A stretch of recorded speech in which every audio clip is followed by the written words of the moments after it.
Okay, Milena, over to you. Thank you. Hi, everyone. Thanks for being here this late and after so many hours. My name is Milena. I work in Italy in the north near Como. And today I'm going to talk about doing pronunciation activities online.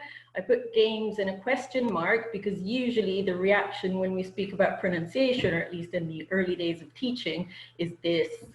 So if you felt like this when you have to think about teaching pronunciation like I have, I hope after this 15-minute or so, you'll feel a little bit more comfortable trying out. Now, my reasoning is that I'm an L2 English teacher, so my first language is not English, and that makes it even harder. So some of the things that make it difficult when you think of teaching pronunciation online is that you're maybe not a native speaker. Now that we're online, do we do it? Can we do it? Does it work just as well? Potato potato conundrum, what accent do we choose? Or most of the books are British English, my accent is not, so how do I model that? Think of levels, if you know, lower level students, are they do they have to think about too much about other things before they actually get into pronunciation, or do we start from lower levels? My nightmare, which is the phonetic alphabet, I've got terrible memory, so I always need to have one at hand or models there, or else I don't remember it. And the last thing is when we have to teach pronunciation, both as teachers and as students who learn it, we feel kind of funny, but not in a really funny ha-ha way. Usually it's very awkward. So I've gone through all of these things in my experience as a teacher, but I love pronunciation, and now that we're online, I love it even more. And so I'm gonna show you my favorite routines as for some activities of pronunciation. And to make it a little bit more real, I know you can't interact with me, but I'm gonna trust you that you're gonna do the things I ask you to do back there behind the screens. And I'm gonna try with some Italian pronunciation. The reasoning is that coming from the learner's point of view and not as a teacher's point of view, so starting from the learner's L2 characteristics in phonetics, you're going to help them a bit better. As a teacher, whether you're L1 or L2 teacher, I think you're going to be able to understand better what the difficulties are when students need to pronounce things and don't get it right. Another reason why I love teaching pronunciation online, especially, that it gives me a little bit of off-screen time. It gives a nice pacing throughout the lesson, so I can break it up on an environment on Zoom, especially, well, online, where you really have to be very organized and have all your routines in place, not just for young learners, but also all the way into teens and adults. I do this with any age group. I'm currently teaching teens and adults mainly, but it works well with everyone. It introduces a bit of TPR, and in fact, I'm going to start with that. I'm going to start standing up. And this is another way that you can move the lesson a bit, make it a little bit more dynamic. So change the space around you just by standing up. And for now that we're online, for those students who are very self-conscious about practicing pronunciation, this is a really, really great tool, because as you are now, you can ask them or give them the freedom to switch off the videos, switch off the microphones. You will have to obviously get some feedback from them at some point, but if during some activities they feel self-conscious, they don't want to show themselves, teens do that a lot, you can actually give them the freedom to switch off the video, or if you want to go, if you're feeling very adventurous, you can actually ask them to wear a mask in front of you. So there you go, that's another option.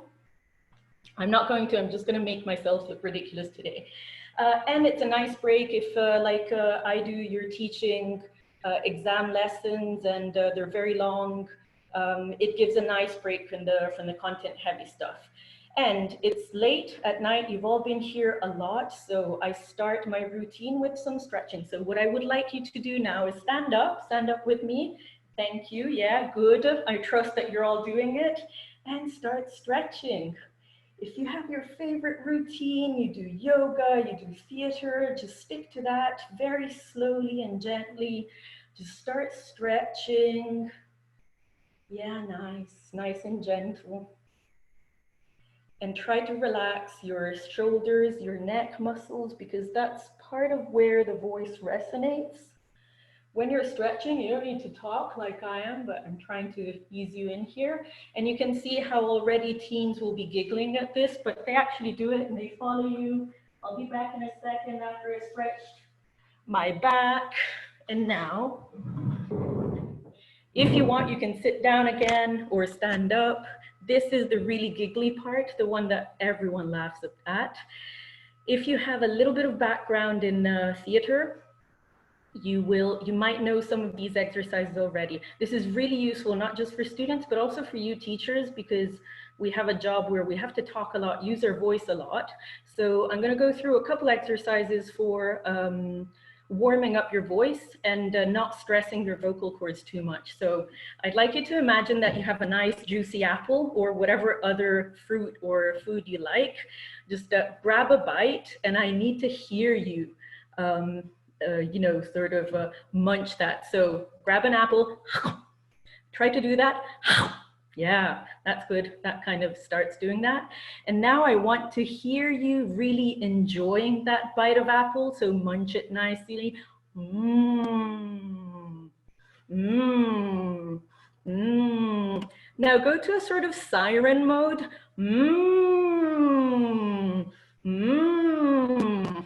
And now to the cow mode. Mm. Yeah, great. That's really nice. And what the other thing you can do is also start massaging your face a little. Yeah, there you go. Massage it and get all your face muscles nice and loose and relaxed. And again, you'll have giggles, but once you start doing this, I promise you that the students will kind of ease in. You have to win their trust over, but you know, that's what teachers do really. Build rapport. And so relax everything. As you know, with English pronunciation, you have to be either drunk or really loose there. So after you've gone into this routine, I start activities. Now, in this case, we're going to focus on a little bit of a difficult case for Italian students to pronounce, which is double consonants. So the Italian phonetic system has really, really strong sounds, no weak sounds. Consonants and vowels are very, very voiced, very, very loud and very long as well. So what makes it difficult for an Italian student when they have to pronounce English words is not to pronounce double consonants. So this object here, which in English is bottle, or in whichever accent you want to pronounce it, for an Italian will be very difficult because it will sound something like bottle, yeah? So we're adding that extra syllable there. So how can we, why does that happen? Because Italian system has a completely different sound system, and so we pronounce very, very strong letters, and we have to pronounce every single letter and consonant that is contained in the word. So this word in Italian is bottiglia. Really difficult, lots of difficult sounds in there. I trust that you're going to try this. So I'd like you to try with me. Say it in English first, not yet. So bottle. Very good. And what about the Italian one? Let's try the Italian. So I'll model it for you and then you repeat after me. Bottiglia. Bottiglia. Bottiglia. Do you want to try now? Repeat after me. Bottiglia. Again. Bottiglia. I'm guessing you're all really good at this. If not, give feedback. Not really. It's not bottiglia. It's bottiglia. Excellent. Okay. Now, this is one single sound. I will focus only on one thing at a time. I'm talking about double consonants here, that difficult sound. It can be in the languages, in the L1 languages of your students. It could be something completely different. Try to listen to your students and try to understand what mistakes they're making in pronunciation and try to identify the difficult areas, generally as a class or individually. Ask them. I ask for volunteers very often to tell me what they have difficulties with when they're pronouncing English, and I work on those things. So in this case, we're working on emergent language. So you just work on the opportunities that arise in class, but you can plan this in your course. In this case, I'm talking about double consonants and the double T sound. Now, we've heard the single sound, so bottle against bottiglia, yeah? But what makes it difficult? Why do Italians pronounce it that way? And what makes it difficult, for example, for our L1 teachers, so our English native speakers of English, to pronounce that double consonant? Because if the teacher understands how that is pronounced, they can understand how to undo that, and so to teach the students not to do that. So the best thing I've found here is to focus not so much on the quality of the sound or on the position of the tongue, because that's the same in both cases, but on the length of the sound, so on the duration, on the tempo, on the duration. So if in English you're saying bottle, and that B sort of slips into the L immediately, bottle. In English, you're not rushing. In Italian, you're not rushing. There's extra syllables there. So bottiglia. So bottle, one, bottiglia. See how the length differs, and you have to linger there. So try it with me. Bottiglia. You have to linger on that first thing. It's as if someone had interrupted you abruptly while you were saying it, and you have to hold it. So bottiglia. Can you try that for me? Bottiglia. Try again. Bottiglia. Excellent. Remember to always give feedback and model. Now we've tried the single sound. Let's try it in a sentence. This is a very short sentence. It's a noun and adjective. Bottiglia rotta. So it's a broken bottle, like in English. Well, the image is like in English, obviously not the pronunciation of it. So bottiglia rotta, again, the same sound, so the same double consonant of the T that is repeated in a little sentence. So let's try and do that. In this case, we can introduce a little bit of intonation as well, not only single word sounds, but also word stress and sentence stress, although it's a very short sentence, but as the levels go up, you can add elements to the sentence, make it longer, teach language chunks. And so you're doing a lot of emerging language, and you're introducing a lot of teaching here. Language chunks works really well in this case. So let's try it together. I'll model it for you. So bottiglia rotta. Bottiglia rotta. Now, I'd like you to try with me. I'm not going to back chain because in Italian back chaining is hell, but I'll try from the start to the end. So bottiglia, bottiglia, rotta. Again, it's that single thing. It's that same thing that we did earlier. Rotta. And now let's try all together. Bottiglia rotta. Repeat after me. Bottiglia rotta. Now you try. And this is where I might ask for individual feedback from the class. If I'll ask one or two people, you can develop this into whole lessons where you're actually putting students in breakout rooms and they have to come up with other words. So you're working on minimal pairs basically, but it's kind of intra-language minimal pairs. And then on just one language, focusing on that single sound. You can choose sounds that are similar in the two languages, but make it a little bit difficult. And then I would possibly finish with an activity where we are practicing minimal pairs. So I will tell you some words in Italian. Some contain double consonants.